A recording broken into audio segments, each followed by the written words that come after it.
In the heart of America, where cornfields stretched to the horizon, lay the small town of Harmony Creek, a place where time, much like the quiet river beside it, moved slowly. But the thick cloud of dust that rose on a summer afternoon in 1958 was of a different kind. This dust billowed from beneath the tires of a turquoise Cadillac convertible, a car that looked as if it had landed from another planet onto this dirt road. The car stopped in front of an old, weather-beaten carpentry workshop. From behind the wheel, a man in an expensive suit and sunglasses that reflected the entire town stepped out. He was Julian, the boy who had left this same town 20 years ago with bare feet. The workshop door opened with a loud creak, and a man in oily overalls, his face deeply lined by the sun and hard work, emerged. He was Levi, Julian's childhood friend. For a moment, the two men stared at each other. One was a symbol of a world of opportunity and wealth that lay beyond the hills. The other was the embodiment of everything that had remained in Harmony Creek. The distance between them wasn't just a few feet. It was 20 years of completely different lives. Julian offered a smile that seemed a little unfamiliar. "Levi," he said, "you still smell like sawdust." Levi wiped his hands on a rag and stepped forward. "And you still smell like trouble, Julian." Their handshake was firm, but in the silence that followed, they both felt the weight of each other's world. They had once been like two forks of the same river, born from the same spring. They had spent their entire childhood together, in these fields and by this river. Their shared dream was to open a grand furniture workshop and make the name the Harmony Brothers famous. Levi had a natural gift for woodwork. He could tell where the heart of an oak tree beat with just a single glance. Julian, however, had a restless soul. He didn't see the wood, he saw the forest. He thought of bigger opportunities. At 18, Julian packed his small suitcase. He told Levi, "This place is too small for our dreams. I'm going to Chicago. I'll make money, I'll learn, and I'll come back so we can build our workshop together." But Levi couldn't leave. His father was ill, and the farm needed him. With a heavy heart, he saw his friend off and continued to work in his father's small workshop. In the first few years, Julian's letters were full of excitement and failure. But slowly, their tone changed. He wrote of big deals, of factories, and of a world Levi couldn't even imagine. Then, the letters stopped. 20 years passed. Levi's father passed away. The farm was lost, and he was left with a small workshop that barely provided for him. Now Julian had returned, not as a partner, but as a savior. He took Levi for a drive through the town, pointing with a sympathetic gaze at the dilapidated houses and empty shops. "Look, Levi, there's nothing here. Come with me to Chicago. I own a huge factory. I'll make you the head of the best department. Build a new life for yourself." The offer felt like a slap to Levi's face. He said in a quiet voice, "My life is here, Julian. My family, my memories." Julian responded with disbelief. "What life? A life where you struggle to pay your bills. I'm giving you a chance to escape this ruin." That word, ruin, pierced Levi's heart like a dagger. He turned to Julian and said, "This is my home. Maybe you only see dust and poverty, but I see roots that you forgot a long time ago. I don't need your charity." For the first time in 20 years, the two friends parted in anger.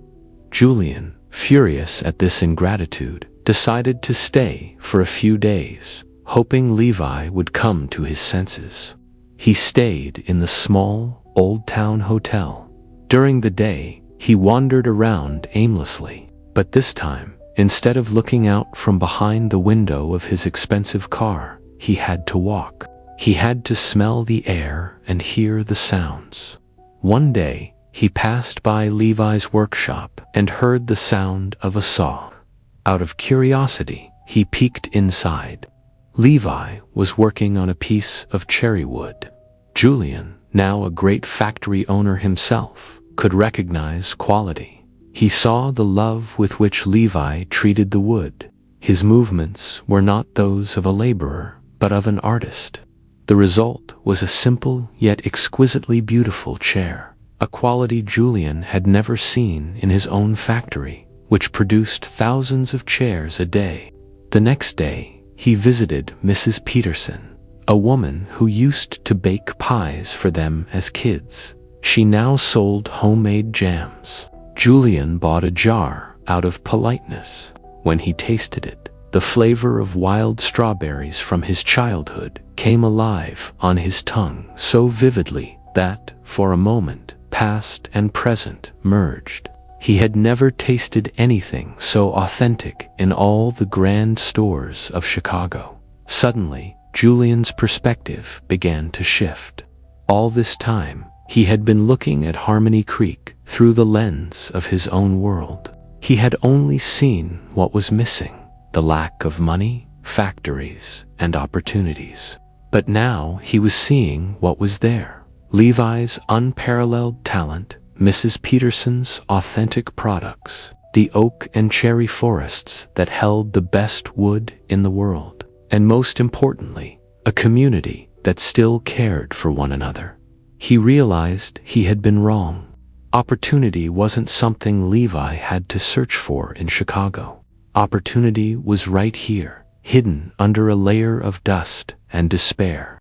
That night, he went back to Levi's workshop. This time, not with the tone of a savior, but with the excitement of a partner. He said, "Levi, I've been a fool. We shouldn't go to Chicago.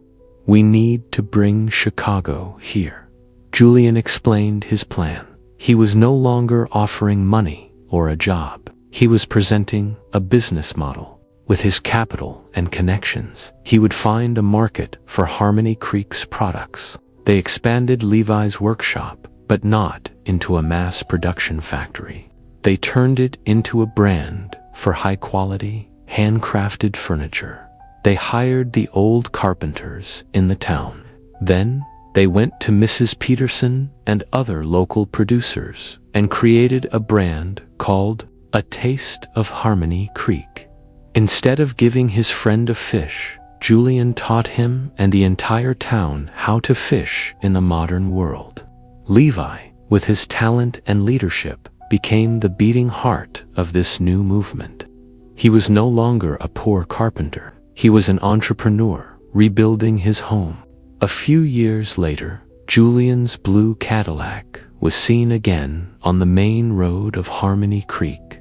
But this time, the road was paved. Levi's workshop had grown into a beautiful, bustling building, with several trucks being loaded with fine furniture. The town's shops were open, and a sign for A Taste of Harmony Creek shone brightly above one of them. Julian and Levi sat on the workshop porch, watching the sunset.